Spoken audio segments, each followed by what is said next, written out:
Fala aí galera, aqui é o JP e a gente vai dar sequência ao nosso estudo de ligações químicas. Hoje estudando a primeira parte das chamadas ligações covalentes, ok? Lembrando que esse gráfico aqui representa muito bem a ideia do que é uma ligação covalente, em que eu vou ter dois átomos que estão separados aqui, e aí quando eu começo a aproximá-los, que até chegar nesse ponto aqui, essa distância, eu percebo que eu atinjo um mínimo de energia. Justamente nesse ponto aqui, eu tenho o que eu chamo da minha ligação química formada, uma vez que eu vou ter adquirido estabilidade para o meu átomo. Como que vai acontecer isso dentro de uma ligação covalente? É o que a gente vai estudar hoje. Bom, então uma ligação dita covalente nada mais é do que o compartilhamento de elétrons. Vamos lembrar aqui algumas coisas. Numa ligação iônica, há a formação de íons porque ocorre transferência de elétron. Então, o elétron deixa de ser meu para passar para outro átomo.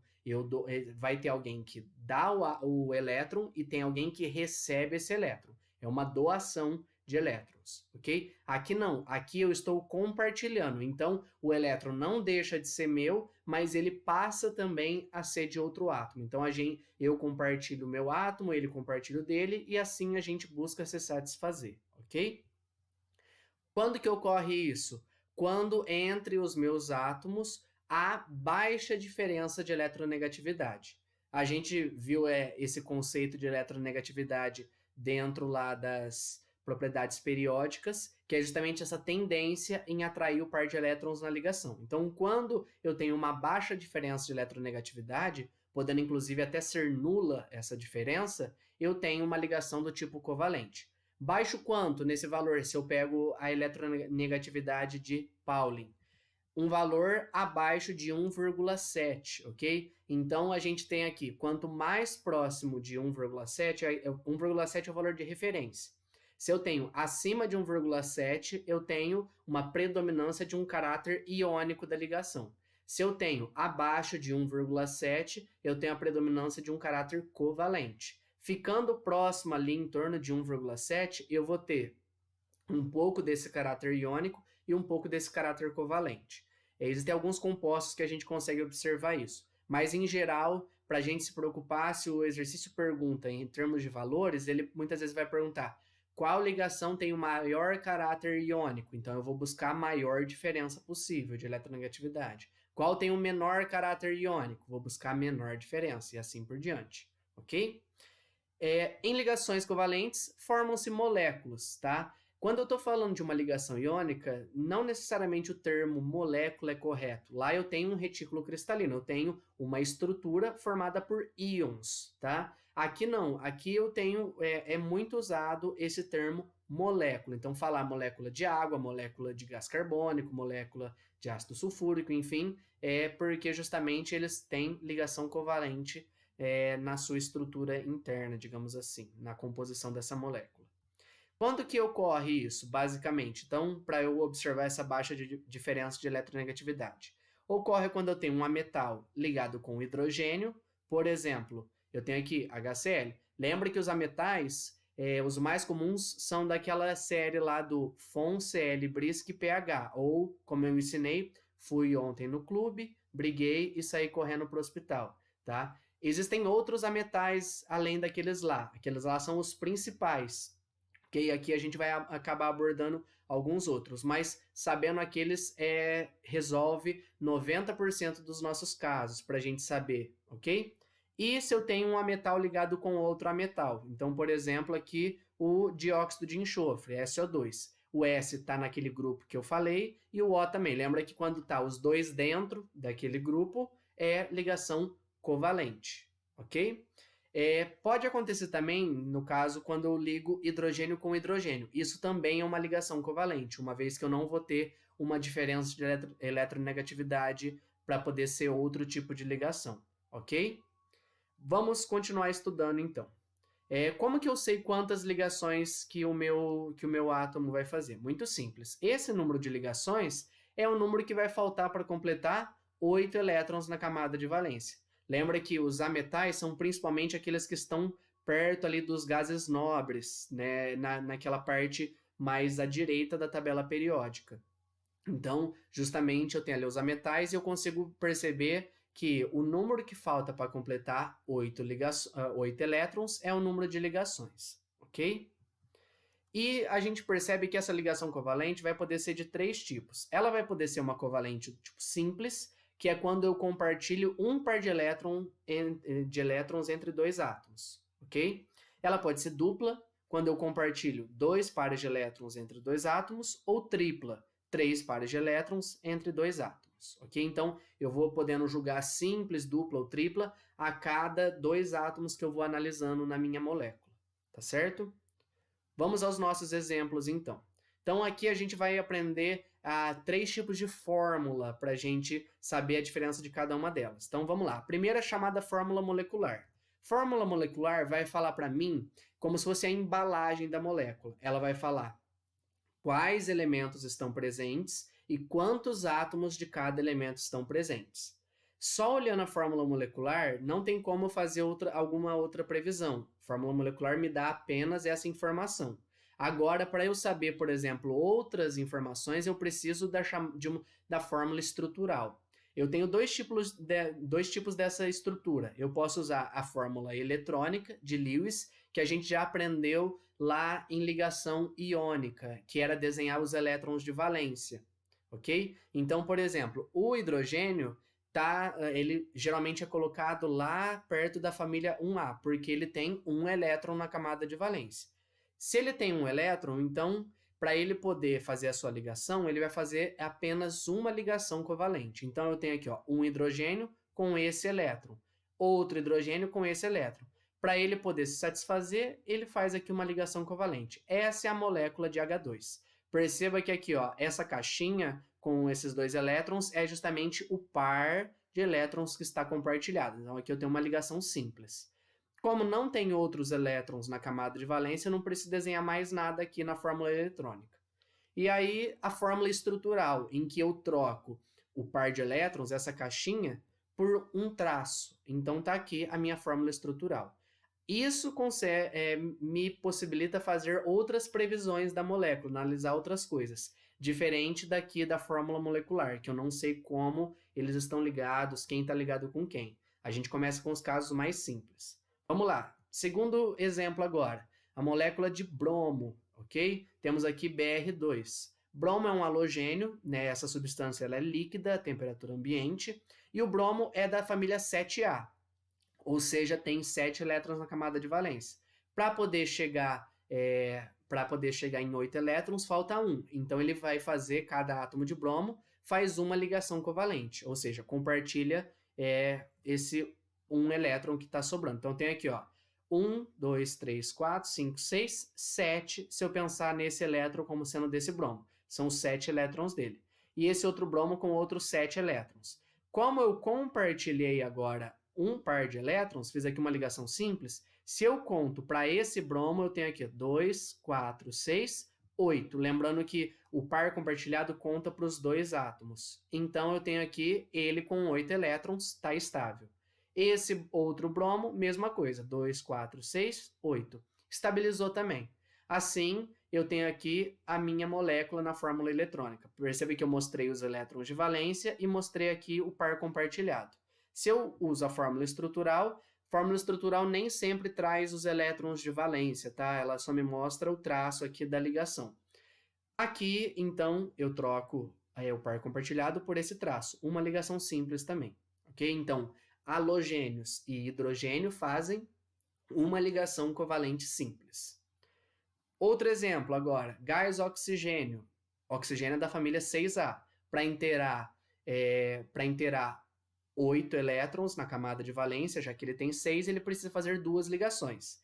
Essas 2 ligações podem ser 2 ligações simples, cada uma com um átomo diferente, ou uma única ligação dupla com o mesmo átomo. É o que acontece aqui. Então, eu tenho aqui 2, 4 e esses 6 aqui, 6 elétrons desse oxigênio. E mesma coisa, 2, 4, 6. Quando eles compartilham esses 2 pares, agora cada oxigênio passa a ter 8. Então, aqui, 2, 4, 6, 8. Mesma coisa para esse. Inteirou os 8 elétrons na camada de valência, está estável. Aqui eu tenho uma ligação dupla entre eles, tá certo? Agora, molécula de gás nitrogênio. Nitrogênio da família 5A. 5A para inteirar 8, faltam 3. Então, quais são as possibilidades dessas 3 ligações? Ou pode ser 3 ligações simples, uma dupla e 2 simples, ou uma única tripla com o mesmo átomo. É o que acontece.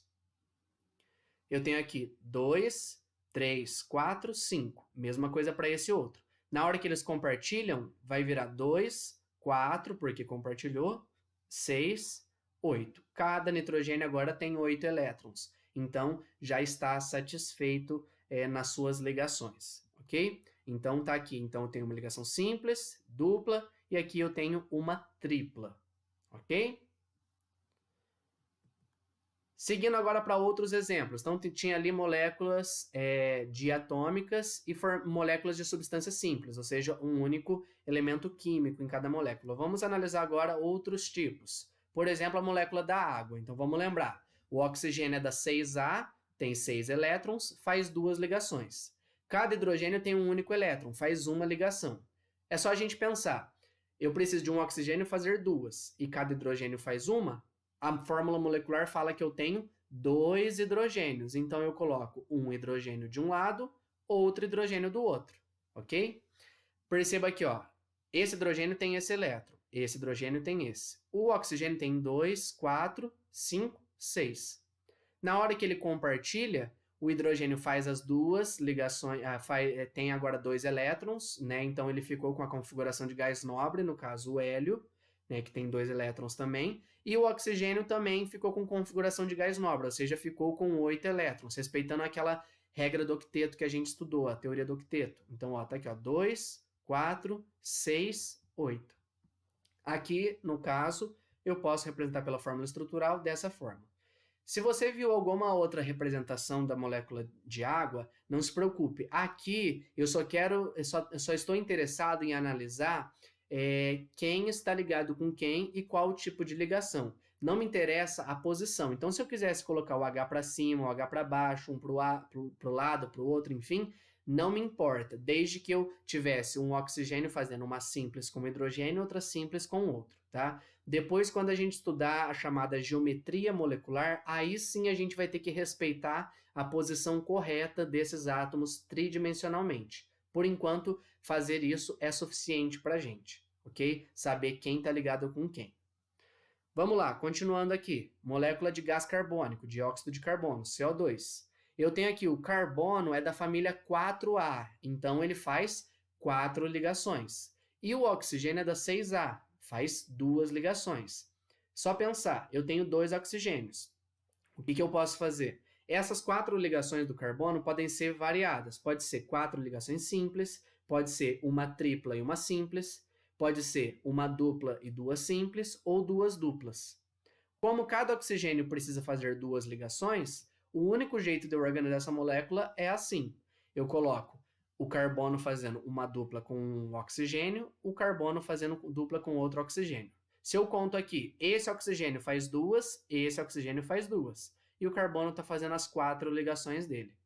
Se eu conto todos os elétrons, o oxigênio tem 8, o carbono vai ter 8 e o oxigênio aqui do outro lado também tem 8. Todo mundo está satisfeito. Então, a representação aqui eu tenho 2 ligações duplas, ok? Outra molécula aqui do ácido cianídrico ou, dependendo, também chamado de gás cianeto de hidrogênio, HCN. Vamos lá. Eu tenho aqui o hidrogênio que faz uma ligação, o carbono que faz 4, nitrogênio que faz 3. Muito simples. Quando eu tenho mais de um átomo, em geral, é só eu pensar. O átomo que faz mais ligações é o que está mais próximo de estar no meio. Por quê? Eu consigo ligar várias coisas nele. E aí consigo satisfazer todo mundo. Como ele faz 4, o hidrogênio faz uma, agora ele ainda precisa fazer 3. Essas outras 3 ele faz direto com o nitrogênio. Tá aqui. Então, olha só. O hidrogênio está fazendo uma, está satisfeito. O carbono está fazendo as 4 ligações dele, também está satisfeito. E o nitrogênio faz as 3 dele, está satisfeito. Então, eu tenho aqui uma simples e uma tripla. Ok? O que pode aparecer para a gente também? Moléculas um pouquinho mais complexas, como, por exemplo, a molécula do ácido carbônico, H2CO3. Em geral, moléculas que contêm aqui hidrogênio, oxigênio e algum outro elemento, esse elemento, em geral, é o átomo central. Então, eu começo pensando nele como o átomo central. Aí eu vou pensar nas possibilidades aqui das ligações. Outra dica, hidrogênio sempre vai ficar na ponta, tá? Porque como ele faz uma ligação só, na hora que eu ligo ele, ele parou, não tenho mais o que ligar nele. Outra dica, sendo também um ácido, como é o caso aqui, eu tenho apenas hidrogênio, carbono e oxigênio, ou seja, se eu tivesse hidrogênio, oxigênio e um outro elemento, os hidrogênios em geral, tá? Na grande maioria dos casos, estão ligados ao oxigênio, ok? Quando eu tenho moléculas desse tipo aqui, moléculas que são os oxiácidos que a gente fala e que a gente vai estudar mais detalhado mais para frente. Então, tá aqui, ó, vamos desenhar.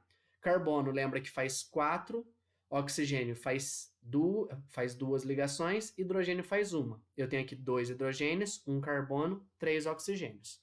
Quando eu reorganizo aqui, eu tenho essa estrutura aqui, perceba. Vamos analisar caso a caso, ó. O carbono está fazendo 4 ligações. Esse oxigênio está fazendo aqui 2 ligações, tá ok. Esse oxigênio também está fazendo 2, uma com carbono e outra com hidrogênio, também está satisfeito. E esse outro oxigênio também está fazendo aqui. Perceba que, em geral, moléculas desse tipo, aqui moléculas do tipo dos ácidos, são moléculas simétricas. Então, eu consigo perceber aqui como se fosse um espelho de um lado e de outro. Tá certo? Mostrando aqui agora a fórmula estrutural para essa estrutura, temos isso daqui, ok? Perceba os hidrogênios ligados ao oxigênio e o átomo central, que é o carbono, aqui fazendo as suas ligações, suas 4 ligações. Exceções do octeto. Lembra que eu falei para vocês que a teoria do octeto é uma generalização importante, mas ela não é uma lei. Então, é muito comum a gente encontrar casos que são exceções para essa teoria do octeto. E aí depois eu comento um pouquinho mais delas. Vou falar aqui de 2 exceções importantes para você saber. A primeira delas é com relação ao berílio. Lembra que eu disse que tem elementos que não estão naquele grupo de átomos para a gente saber se é covalente, iônico, metálico. No caso do berílio, o berílio pode fazer ligações covalentes quando tem uma baixa diferença de eletronegatividade. É o caso aqui quando eu junto ele com o hidrogênio. Então, eu tenho aqui o BeH2. O berílio é da família 2A. Ele é um metal alcalino terroso. Mas mesmo sendo metal alcalino terroso, ele tem uma diferença de eletronegatividade pequena com relação ao hidrogênio. Então, sendo 2A, ele tem 2 elétrons na camada de valência. Ele acaba fazendo 2 ligações covalentes. Na hora que eu vou montar, eu percebo isso daqui, ó. Eu percebo que ele faz uma ligação covalente com esse hidrogênio, outra ligação covalente com esse outro hidrogênio. O hidrogênio está com 2 elétrons, configuração de gás nobre, no caso o hélio. Já o berílio, se eu conto os elétrons dele, agora ele não tem 2, ele tem 4 elétrons na camada de valência. E assim, ele não tem aqueles 8 que é da teoria do octeto, mas mesmo assim ele é estável. Então lembra que berílio faz 2 ligações covalentes. Também outra exceção importante para você saber é o boro, que é da família 3A. O boro é um ametal, e aí, por ser da 3A, tem 3 elétrons na camada de valência. Por exemplo, o BF3, como que é essa estrutura? Cada flúor, o flúor é da família 7A. O flúor faz uma ligação. Como o boro faz 3 e cada flúor faz uma, é só eu ligar o boro a cada um deles. Perceba que, em geral, as moléculas são bem simétricas, né? Dá pra gente fazer uma previsão depois que a gente pega o jeito, vai ficando mais fácil da gente analisar. Então tá aqui, ó. Flúor tem 7, né? Os elétrons, eles são os elétrons em preto, com esse 8º elétron que vem aqui do boro, então agora ele tem 8 elétrons. 8 aqui e 8 aqui. O flúor está satisfeito. Já o boro, mesmo não tendo 8 elétrons, agora ele ficou com 6. Ele também está satisfeito. Então aqui a gente percebe, no caso do berílio do boro, uma contração no octeto. Tá? Esses daí são os dois casos mais importantes de contração do octeto para você saber. Além dessa contração do octeto, também existe uma expansão do octeto, que acontece muito com relação a gases nobres. A gente estudou que gases nobres, em geral, são isolados, né, são encontrados isolados na natureza e são estáveis. Mas, no caso, quando eu tenho gases nobres com uma quantidade muito grande de elétrons, eu consigo acabar fazendo algumas ligações com ele. O caso mais clássico é usar o xenônio, tá? Tem várias questões de vestibular que ultimamente têm pedido isso, inclusive no Enem do ano passado caiu uma questão relacionada a isso, tá? Lá eu vou perceber que ele vai passar de 8 elétrons na camada de valência. Então aqui, enquanto eu tenho uma contração do octeto, com o xenônio eu percebo uma expansão do octeto, ok? Justamente por ele ser muito grande, ele ter muitos elétrons, eu consigo deformar as nuvens eletrônicas dele e consigo fazer essas ligações que não seriam tão esperadas para a gente. E por fim, o último caso, que é um caso mais complicado de exceção do octeto, é o caso de ter números ímpares de elétrons depois de fazer as ligações. Aqui a gente percebeu nesses casos e nos casos anteriores que sempre deu número par. Tem algumas poucas moléculas em que eu tenho número ímpar de elétrons depois de satisfazer as ligações. Isso daí a gente estuda caso a caso, não se preocupem com isso por enquanto, ok? A gente fecha a primeira parte de ligações covalentes e a gente continua em seguida com outro vídeo estudando outros tópicos dentro ainda de ligação covalente. Até daqui a pouco. Tchau, tchau.